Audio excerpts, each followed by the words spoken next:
একটা সরকারি চাকরি করে সে ইলিশ মাছ খাওয়ার ভাগ্য তার হয় না। 30 হলে মানুষ স্বচ্ছভাবে চলতে পারবে।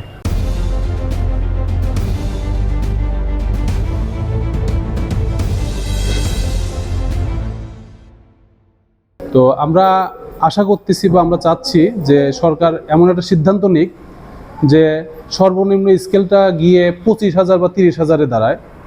আর এটার কারণ হলো ওরা 20 গ্রেডের কর্মচারী, ওদের জীবনযাপন খুব কঠিন হয়ে গিয়েছে চলাচল করা।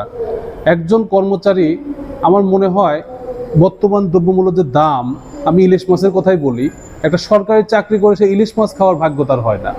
বাজার বিশ্লেষণ করে বর্তমানে যে একটা সরকারি কর্মচারীদের যেভাবে কর্মকর্তাদের যেভাবে সংসার এবং জীবন চালানোর জন্য বেঁচে থাকার জন্য যেই খরচটা প্রয়োজন সেটা বিবেচনা করে সরকার আশা করি সারা বাংলাদেশের সরকারি কর্মচারীদের জন্য একটা যথেষ্ট বর্তমান সময় উপযোগী দ্রব্যমূল্যের সাথে ব্যবস্থা করে একটা সুন্দর পে স্কেল দিবে। এক্সট্রিম মশার কয়েল প্ল্যান্ট ফাইবার দিয়ে তৈরি, তাই সহজে ভাঙে না, সুগন্ধিযুক্ত ও নিরবিচ্ছিন্নভাবে জ্বলে। ডেঙ্গু, চিকুনগুনিয়া বাহি সহ যে কোনো মশার বিরুদ্ধে দেয় এক্সট্রিম সুরক্ষা।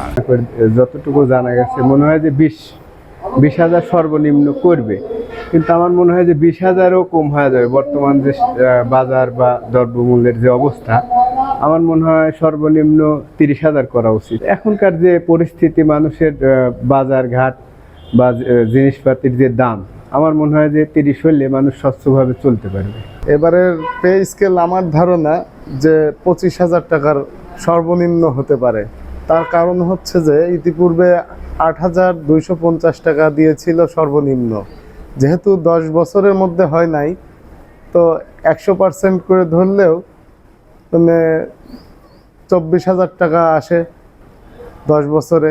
আর বর্তমান যে বাজার পরিস্থিতি, তাতে 25,000 টাকার নিচে দিলে কোনোভাবেই একটা জীবন ধারণ করা সম্ভব না। সরকার যে নতুন পে স্কেল দিচ্ছে, এটা সর্বনিম্ন 25,000 হতে পারে, কিন্তু 25,000 হলেও সাফিসিয়েন্ট না, যেহেতু সব জিনিসের মূল্য দ্বিগুণের থেকে বেশি হয়ে গেছে, যার কারণে বেতন আরও বেশি হওয়া দরকার।